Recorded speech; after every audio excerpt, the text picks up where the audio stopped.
I'm Judith Dunn. I'm chair of the Ilkley Coutances Town Twinning Committee, and I'm delighted to welcome Sophie Escalmel of the Kennel Morinière Museum in Coutances, which is our twin town, who's going to talk to us this morning about the background to the exhibition that we're running in the Manor House, Feeding Coutances 1940 to 1944, during the German occupation. This is a historic occasion because it's the first collaboration between our two museums, I hope the first of many. The Manor House has put on a spectacular show. We have a street with posters, the sort of posters that people would have seen in Coutances at the time.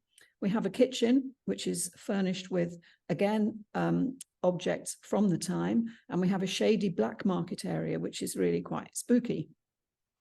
The audience in the house today will have an opportunity to view the exhibition at the end of Sophie's talk. And I'd urge those of you who are watching on Zoom to try and pop in over the next 2 weekends. The exhibition closes on the 5th of November, but it's open tomorrow and Sunday, and then the 4th and 5th of November as well, between 11 o'clock and 4 o'clock in the afternoon. Talk. So without more ado, may I introduce you to Sophie Escalmel, who is going to tell us about Coutances in the 1940s. I think it's my turn to speak. Hello, everybody.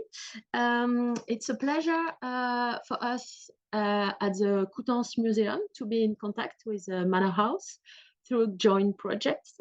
Thank you to Jenny for suggesting that we talk together today, and congratulations to the whole team of Manor House, Sarah, Judith, Edward, Mandy, and Tony, for the way you've adapted the exhibition. I've seen this photo. It's really a great job. I'm kind of jealous because it's quite better than our little exhibition. Really very good job. So I begin the presentation of this exhibition, and first of all, as you can hear, my English is really not perfect, so I hope you understand me. Okay, so we are here in Coutances, as you can see. Here a picture of the most important monument, historical monument of Coutances. It's a cathedral which is from 1,000 years.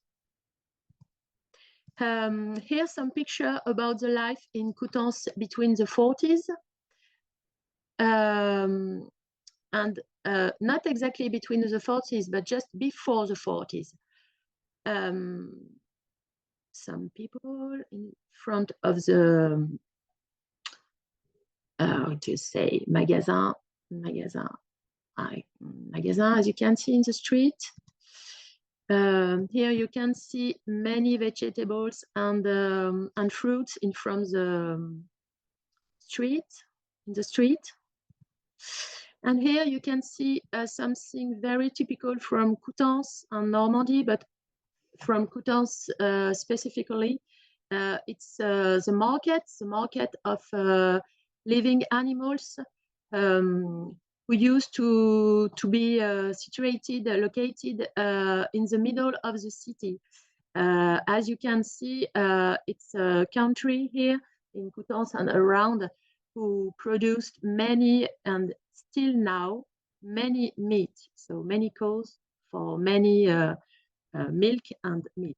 And Normandy is still the first department for the production of milk, and La Manche specifically. So as you can see, many animals. So it was very difficult for French Normans to accept the restriction. You can see here a picture of the market during the occupation. As you can see, the atmosphere is not the same as before the occupation. You see there is a French cop who is here to check that farmers paid the many taxes they had to. And as you can see, there are not many stuffs on the market, just few vegetables, because it was really not interesting for farmers to sell their production on the market because they had to pay too many taxes.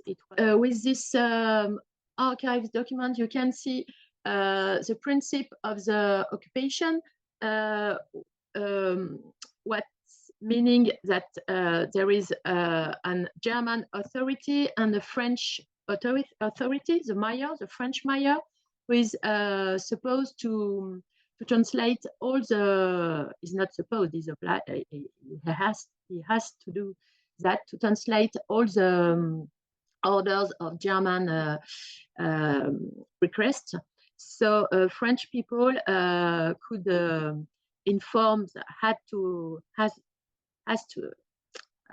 inform themselves with posters on the walls who were translated in French and German. As you can, okay, sorry. As you can see, okay, no, that's all.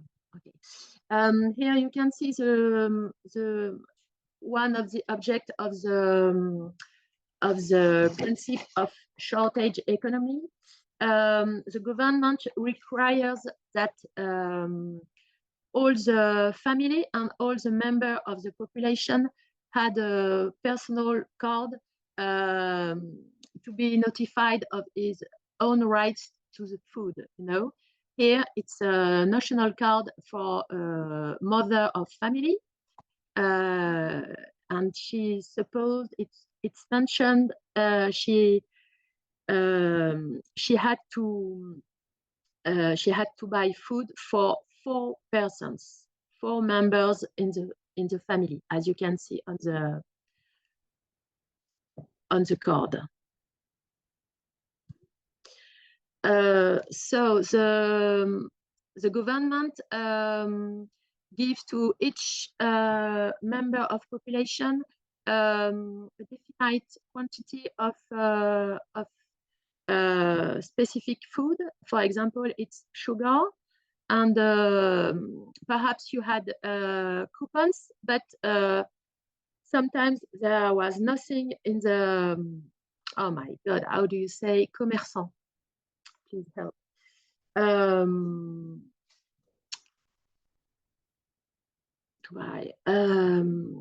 Sometimes you had coupons, but you had nothing to, there were nothing in the street.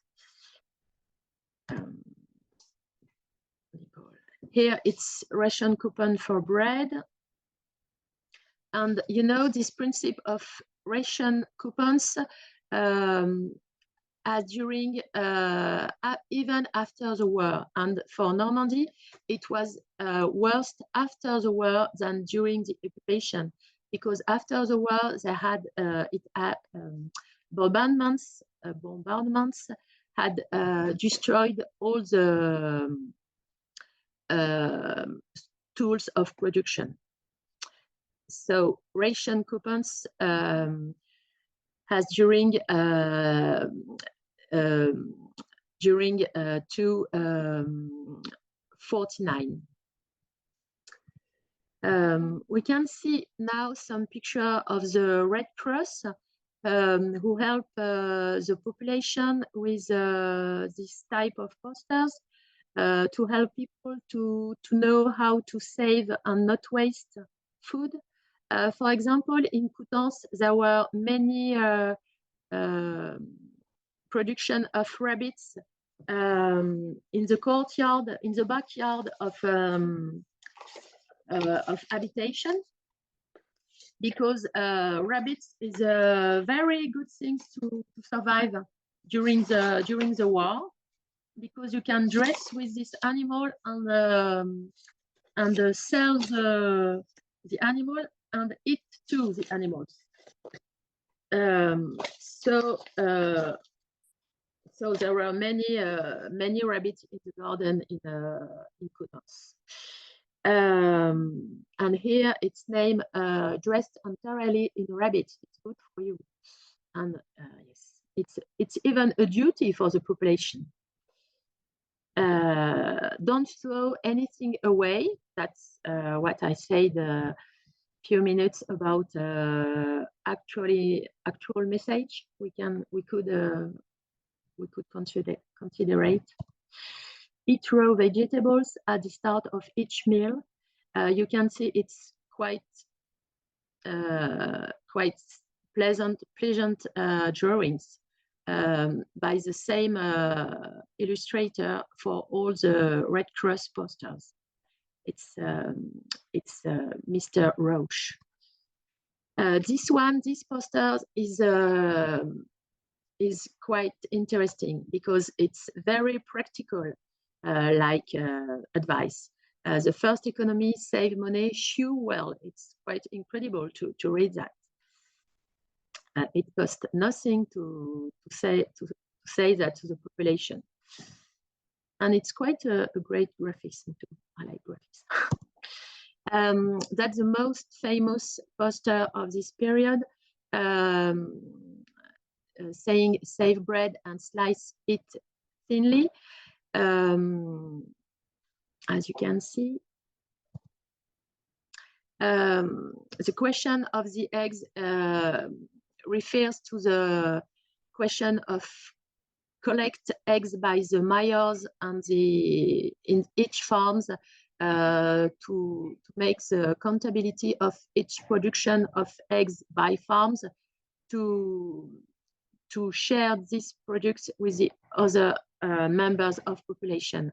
And as you can think, many farmers were hidden eggs to not be taken. That's books about advice to the population to know how to cook, to not waste energy or food. And here is the most famous poster about the black market.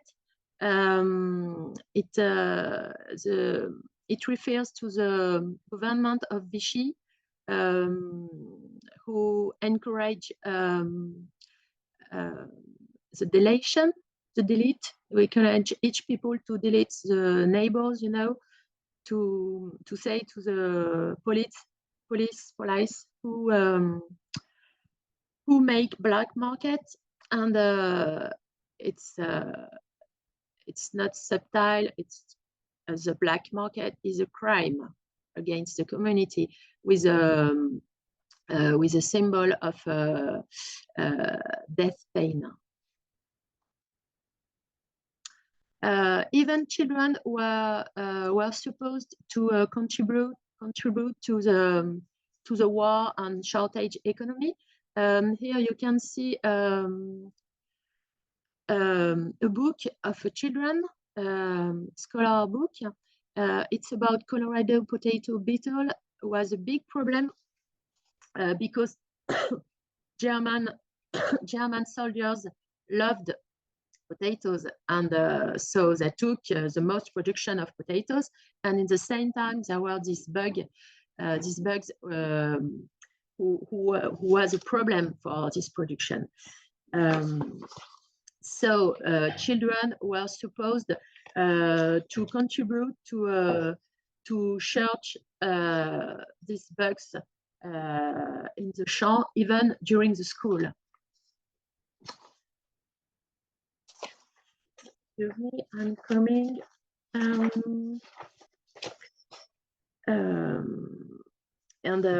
Even the Feldkommandantur, you know, the German authorities, in 1941, the Germans instructed school children to clear their fields of these bugs. The collection of the Colorado beetle must be carried out from 26 to 28 June by all school children and throughout the day under the supervision of the German and French gendarmerie. It was the German soldiers who asked that to children, school children. I try to kind of translate the weight of ration per adult, you can see what was the rights to food for example, for people over 70 ages. I let you read if you want. I don't know if you all can see. Okay. I think that's the last picture. Excuse me. I just check. Yes, that's the last one. Okay. So that was a little presentation of this subject that we share together now between Manor House and our museum, and